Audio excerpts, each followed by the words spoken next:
Now at 9, the Mid-South faced a lot of severe weather today, including heavy rain, flooding, and tornadoes. We go live for tonight's local flood alert team coverage. Plus, several Ole Miss basketball players kneeled during the national anthem. We'll explain why. And we talked to the mother of a man shot by Memphis police a day after the officers involved received disciplinary action. Hear what she has to say tonight. Live from WLMT Memphis. Local every day. This is Local 24 News at 9 on CW30. Heavy rain, flooding, and even possible tornadoes. All of this happening across the Mid-South today. Good evening, I'm Annette Pegler. Here's Twitter pictures and video of a tornado touching down in Burnsville, Mississippi. Burnsville is about 110 miles southeast of Memphis. So far, that's the only tornado that's been spotted in the Mid-South today. Right now, we look at the damage and flooding that happened in the Mid-South today. Local 24 News had crews in Mississippi, specifically around the Oxford area and Tipton County, especially Brighton and ATOKA, and also in Mud Island. Local 24 News reporter Rebecca Butcher joins us live in the studio to start our local flood alert team coverage. Rebecca, what have you seen today? Well, Annette, of course, as you know, anyone who was outside, of course, got totally drenched. A lot of people out there were tackling traffic out there on those flooded roads, ending in wrecks for some of them. But many were willing to brave all those elements for a glimpse at the Mississippi River to see just now how high it's risen.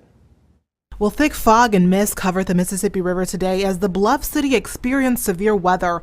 Dozens coming out to witness the, at times, eerie view. It's been high before. I've come down here before and seen, but normally when we come down here, you know, we're able to sit way down there and walk around down close by the river. But with the river at about 37 feet, Ken Parker's family had to enjoy the water this time from a safer distance. It's all the way up here by the parking lot now, so I've never seen it this high.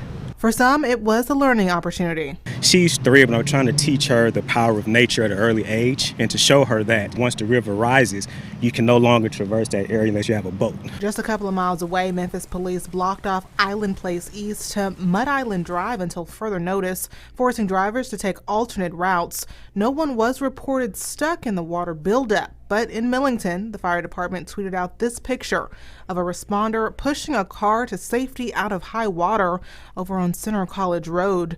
Father Antoine Hawkins tells me he saw several wrecks on the interstate like this one on I-40. The sight of mangled cars making him even more cautious than normal. Driving slower than the speed limits, want to make sure to protect his precious cargo. And drivers out there are still cautioned to avoid any flooded roadways or areas they may see. Meanwhile, the Mississippi River is expected to crest, according to the National Weather Service here in Memphis, at 40 feet the first week in March. Live in the studio, I'm Rebecca Butcher, Local 24 News. Rebecca, thank you. Tipton County was hit with flooding as a result of constant torrential rain. First responders who were out helping those in flooded areas had to be evacuated from their fire station. Right now, Local 24 News anchor Rudy Williams joins us live from Tipton County to continue our team coverage. Rudy. Hey, good evening, Annette. Well, Brighton firefighters are drying out tonight. As you can see behind me, they were flooded this afternoon with several feet of water. You can see the floor is still wet even after the cleanup tonight. Well, while the waters have subsided, there were parts of Tipton County who still are dealing with flood issues tonight. This one was one of the worst because not only did the fire station get affected, and if that gets affected, we can't help people. Tipton County Fire Chief John Piercy and Brighton firefighters spent this extremely rainy day doing their job helping others while trying to help themselves. About 8 to 10 inches of floodwaters forced these first responders out of their firehouse for about 6 hours.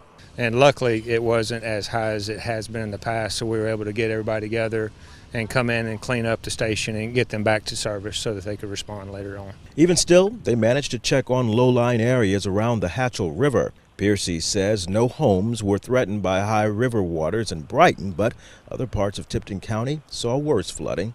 In ATOKA, Lucado Road was washed out and closed to the public as a result. On Kearns Circle, the brick entrance to a home is barely visible because of the flood waters that rose just below the windows on the home. Chief Piercy says they were prepared for something like this. In this case, like I said, we had boats and everything on standby. We fortunately didn't have to go rescue anybody this time. Well, Highway 51 in Tipton County was also closed because of flash floods for a short time today, but it's back open now, and it is passable. And as far as the Brighton Fire Department tonight, they are ready to help with any emergencies that may come up tonight. In Tipton County, I'm Rudy Williams, Local 24 News. Rudy, thank you. The rain and flooding were bad enough this morning to cause Hubbard Road in Holly Springs, Mississippi to give out. The road buckled around 4:30 this morning. Crews were called to help rescue families from several homes that were cut off by the collapse. They used temporary beams to help people cross the gap. The relentless rain also caused a dam to breach and cave in the North Point subdivision near Oxford, Mississippi. Because of so much rain over the last several days, the dam drainage became overwhelmed. That caused the ground underneath the hill of the dam to gradually buckle, leaving a gaping hole by late afternoon. As a precaution, authorities locked one of the entrance gates at the Audubon Park subdivision and closed the small bridge for cars on the other side of the dam. Despite the precautions, experts on scene didn't believe nearby homes were at risk of flooding. It could have been very worse, especially if we had buildings and the way Oxford is being built up is we have a lot of people in low-lying areas. So just be aware. Be aware of what's above you and the streams. And if there's a dam above you, just, try to be informed.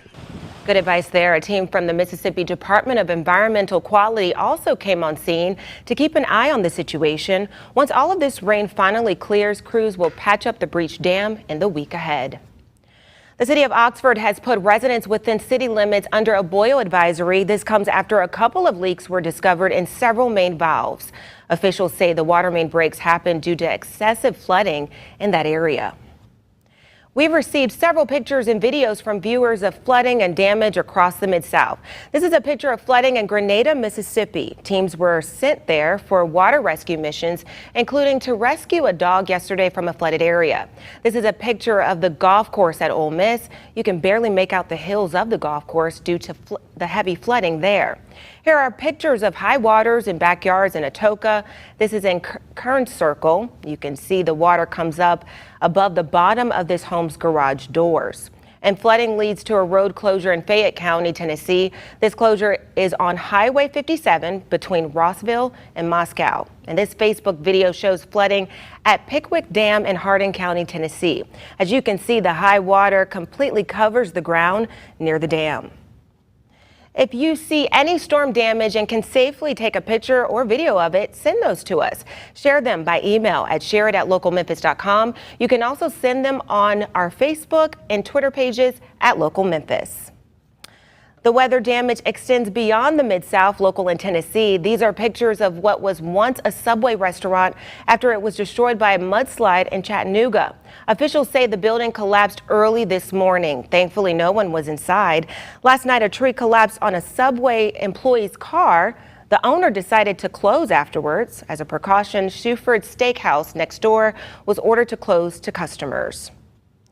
And this is a Facebook photo just before a wrecker crew pulled this submerged car out of a collapsed road in between Milan and Medina in Gibson County, Tennessee. The passengers in the car were able to make it out and are okay tonight. Local in Mississippi now, two pro-Confederate political groups braved the threats of severe weather to march in Oxford this afternoon. These Twitter pictures show dozens of protesters who showed up today.